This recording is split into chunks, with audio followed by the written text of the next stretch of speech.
Hello, I am the narrator.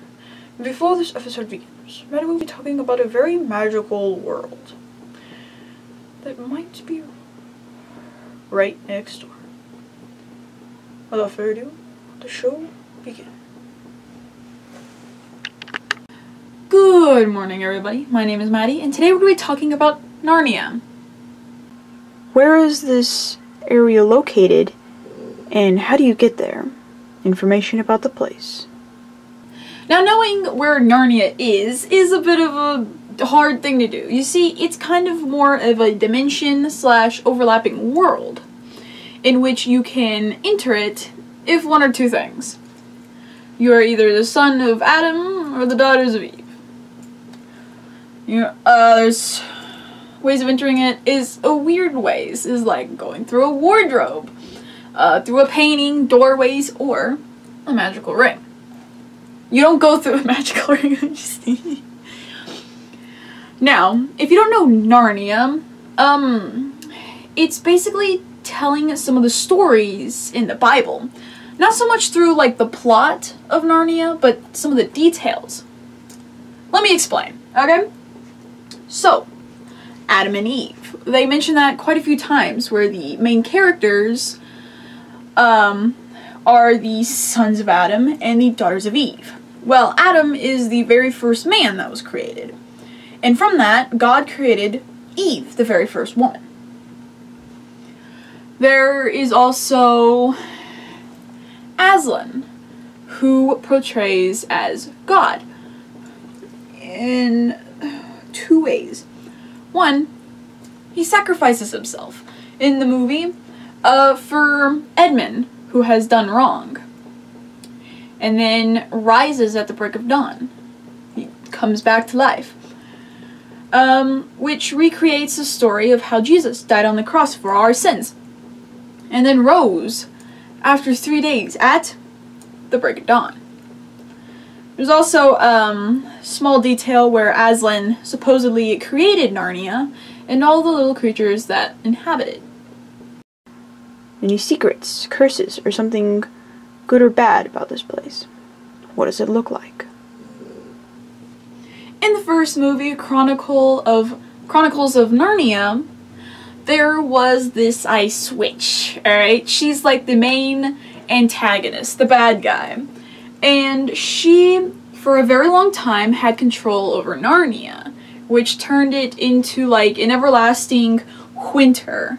Very cold, winter. Also, kind of a little off topic, but it's kind of cool. She has this wand-like thing that just with a single touch at the tip of it or whatever can turn people to stone. Nice. Okay. So, Narnia, the actual world. What's it look like? Good question. Well, it's kind of set into the time period of castles and knights of shining armor. So they're very, like, olden in time. So a lot of the land isn't really taken up. It's very natural and not a lot of villages everywhere. It's really spread out kind of a thing. There's a lot of forests. But there are, of course, houses and spread around, like, in the mountains and valleys and whatever. There are also oceans and rivers that surround Narnia. Another thing to keep in mind is Narnia is actually what's considered a country in this world. That's right, there are other regions in this world. Narnia is just, like, the main area the first story is talking about. What lives there, and do they have any powers? The history of the world/place. Now, the normal animals do not have powers. They just have the knowledge of talking.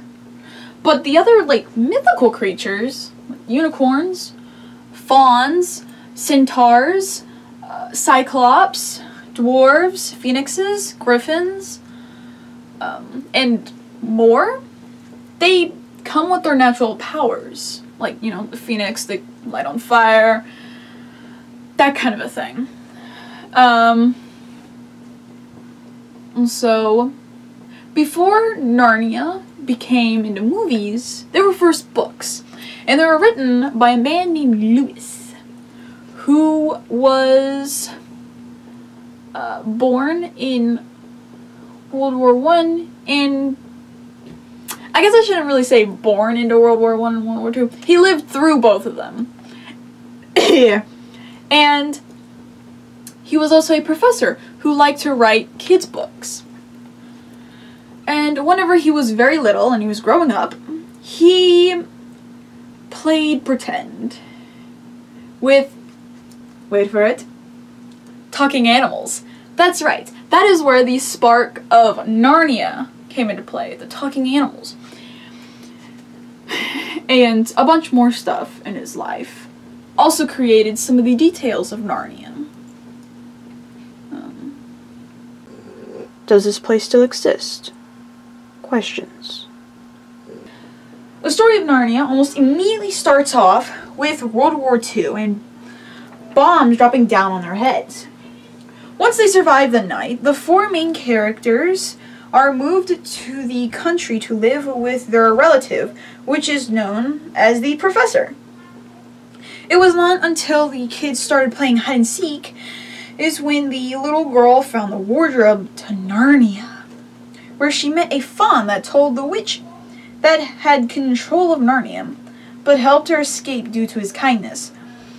But the little one went back and her little brother followed her into it and met the witch. In both occasions, the little sister tried to tell everyone, but no one believed her until they all had to hide after breaking a window. Once they soon realized that being in Narnia is dangerous, they wanted to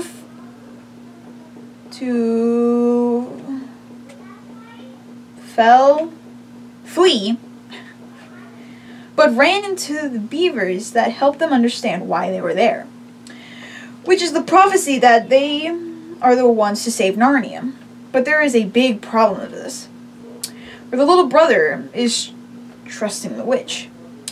Once the boy runs to the witch and tells her of his brother and sisters whereabouts, they got under attack by wolves, and the little boy was with the witch, is now in prison. But even in prison, he is still helping her under pressure. As with the other siblings, also under pressure to go to war. So the beavers take them to Aslan for the war and to save their little brother. On the way there, they run into a man named Santa. Ooh! He then gave himself the responsibility to give the kids their own weapons for war, especially the three of them. And the two little beavers made it to the campground of Aslan. Shortly after they are there, the little brother is brought back to the family in the camp. But once the queen finds out that the boy is back with Aslan, she goes there to make a treaty to have the boy, but got a counteroffer where Aslan will be killed on the stone table. Then he does die. The war begins the next day, which was heavy, but in most stories there is a good ending, and you guessed it, Narnia wins. Then the war is finally over and the witch is dead. The brothers and the sisters become king and queen and even grow up there. But eventually they find the wardrobe again and go back to where they were just kids and had broken the window. Now, to my knowledge, Narnia, the world, is still thriving and alive. But who knows? I don't have access to it. So unfortunately this video has in fact come to an end. If you're fascinated by Narnia, there are links in the description that go more in detail about all of the information I found about it. If you've enjoyed the video, please leave a like, subscribe, and have a nice day. Good night. Now for this one, I'm not sure if I had a lot of bloopers, but if there are any, here they are. You're welcome. Hi. Am I close enough? 11. Fantastic. Okay, anyways. These,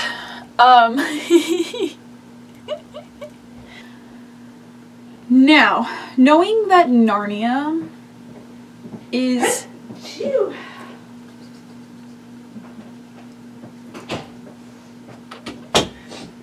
Thank you, Mother, for that.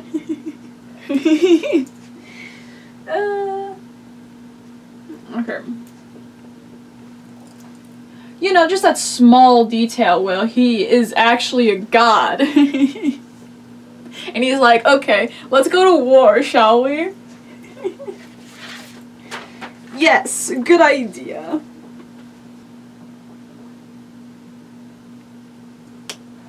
Yeah. But as a kid, he would also play pretend with, you guessed it, talking animals. He's what's known as a psycho. You're seeing things, buddy. Let me explain. No. There's too much. Let me sum up. Before there was...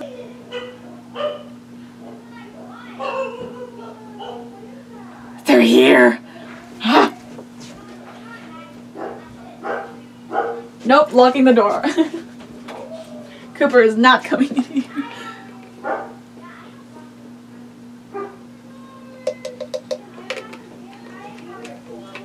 This is the end of the video, end of the video, end of the video. Pew pew. End of the video, end of the video. This is the end of the video. Pew pew. Pew pew. Pew pew. End of the video, end of the video, end of the video. Oh.